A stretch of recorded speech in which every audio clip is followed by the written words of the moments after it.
Hi, I'm Samantha Mckisson, and I am a civil engineering student. And today we are going to be interviewing Garvin Pittman. Mr. Pittman, tell us a little bit about yourself. Hi, I'm Garvin Pittman. I'm a director at Fenstermaker Associates that's headquartered here in Lafayette. By education, I'm a chemical engineer, but about halfway through my career, I switched over into environmental and coastal engineering and project management, and I've enjoyed it ever since. And I'm here today to see if maybe I can help out some college students. Great, that's great. So firstly, kind of just why did you decide to specialize in environmental with that switch? Well, I didn't decide. It was decided for me. One day I was working for a Fortune 500 engineering firm headquartered in Baton Rouge, and my boss came to me and told me I was going to be the project manager for something called the Coastwide Reference Monitoring Systems Program. And it was a program where we were out in the marsh and in the swamp every day for hours at a time. And at first I didn't know why I was there and didn't really enjoy it. But after about 6 months of being out there and seeing nature in its pure form, I fell in love with it. And within a year, I knew that's what I was going to spend the rest of my career doing. So that's what leads me here today. Well, that's awesome. Okay. And so kind of just, you had a lot of experience in college with that switch, I'm assuming. So in your college years, what type of job experience, if any, were you expected to have to acquire before you graduated? Coming out of college as an engineer, I believe I was expected to have some internships, but I did not have a mentor. I did not have a family based in engineering, so I didn't really know that, and I didn't have that experience. I worked in a lab, I worked physical labor, and it probably hurt me when I was trying to come out and find a job in engineering. A lot of my friends who did do internships, had families in that business, had a lot easier time finding a job than I did. So I would recommend that y'all find some internships with some good companies. Okay, you heard that. So make sure you try to get an internship before graduating, especially with engineering. So yeah. And then also, what is one of the projects that you pride yourself to this day? Still to this day is the first project I had as an engineer.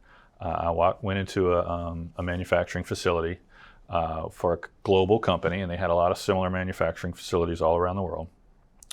And they had a waste stream that they couldn't figure out what to do with, and it was causing them a lot of problems from a waste handling standpoint, and it cost a lot of money. And they asked me to take a look at it and see if I could find something to do, and it was quickly obvious to me what could happen. It could be, I figured out a way to recycle it, and it would then become a raw material instead of a waste product. And it was so simple. And I think the reason that I was able to see it so simply is because I was a fresh pair of eyes. I was young, I was inspired. I hadn't been told this is the way we do things. I didn't know the way they did things. So I came up with a new solution. Their jaws just dropped right away, like, oh my God, this is so simple. Why didn't we think of this years ago? And within a year, all of their plants, similar plants throughout the world, had the same system installed and in operation. Okay. That's amazing. The fresh eyes and everything. Just, I mean, I guess you're working so long in a certain area, and then you kind of just get used to that, I guess. And then I guess someone else coming in, especially from like having the engineering side, but then also, like you said, you switched for like coastal. So I guess it kind of has a little bit of both ways, or Right. Never underestimate the value of fresh eyes. okay, yeah. So what would you consider to be one of the most important skills that a recently graduated student should have? I think there's multiple answers to that. I think the most important answer to that is to learn how to write, to learn how to express yourself through an email, through a letter, in proposals, in scopes of work. I find myself writing all day, every day, and then reading what other people wrote. And it becomes obvious who puts the thought into it, and who took the time to learn how to write in such a way that it's easy for me to understand, and vice versa. I think I win projects based on proposals that are easy for my clients to understand. So certainly learn how to write. Another one is respect those people who have been around for a while that don't perhaps have the same kind of education that you have and have the same opportunities. A lot of them are really smart, and they really understand what's going on, And if you take the time to listen to them, you will learn an awful lot. That's great. I actually, I can agree with you a lot. Like some of the internships that, that I have had to work with, it's been like a lot of the manual labor, but it still is like considered an internship. And so I guess like there's someone who like experiences something differently than like someone of an engineer that's like sitting behind a desk or anything, but they might not understand like all the logistics behind, but they know the work and they know like what's going on out there. Absolutely. Kind of sort of better than we might. Absolutely. And they see a lot of young engineers come and go, and not all of the young engineers take the time to listen to them, and those young engineers are missing out on some knowledge that they could get. Okay, and so how do you think engineers find the balance between improving societal means and then also preserving the current ecosystems? There's always a solution that benefits both society and the ecosystem. You just have to find it. If you think you found a solution that doesn't benefit both, you didn't find the solution yet. If someone tells you that you have to come up with a solution that doesn't benefit both, walk the other way. That's somebody that you don't want to mess with. There's always a way where you can find out. If you start with the end point, you start with the assumption that you can benefit both, you'll find a solution. Is that kind of sort of like how you were trying to like convert, not convert, but like to go the more the coastal environmental way? Maybe Yes. like if you were seeing someone that wasn't trying to be as eco-friendly. Absolutely. So a lot of times in my working world these days, we start with an environmental solution and we try to make it also benefit society. Many engineers are going to find it the other way. They're going to start with a solution that benefits a corporation or benefits society, but then they also need to try to figure out how to make it benefit the ecosystem. So you look at it the complete opposite way. Yeah. It's all the same thing. It's just from a different direction. Yeah. Okay. So is it realistic for someone to continue to grow in their career if they're wanting to kind of stay in the same company? Absolutely. I know it's not the trend these days for people to stick around at the same company for a long time, but there absolutely is growth opportunities inside a company. Whether it's a tiny company, a mid-sized company, or a large company, there's always growth opportunities. You just need to find out what those are, and a lot of times the way you do that is you figure out what the market is. Where's the market headed? And you help position yourself and your company at the forefront of that market, and the growth opportunities are limitless. I was actually kind of that was kind of for me a little bit too, because I really enjoy Fenstermaker, and so I'm trying to like apply for. Really? Yeah. And You have your resume? I do in my email.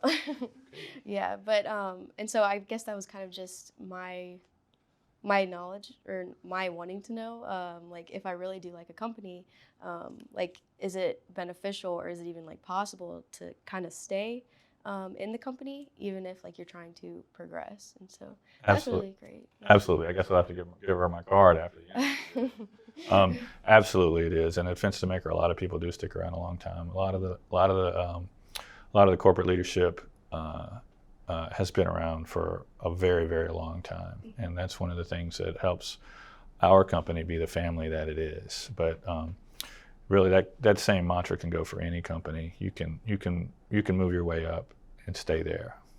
Good. Okay, and so what is the best advice you could give a young engineer that is looking for her first promotion?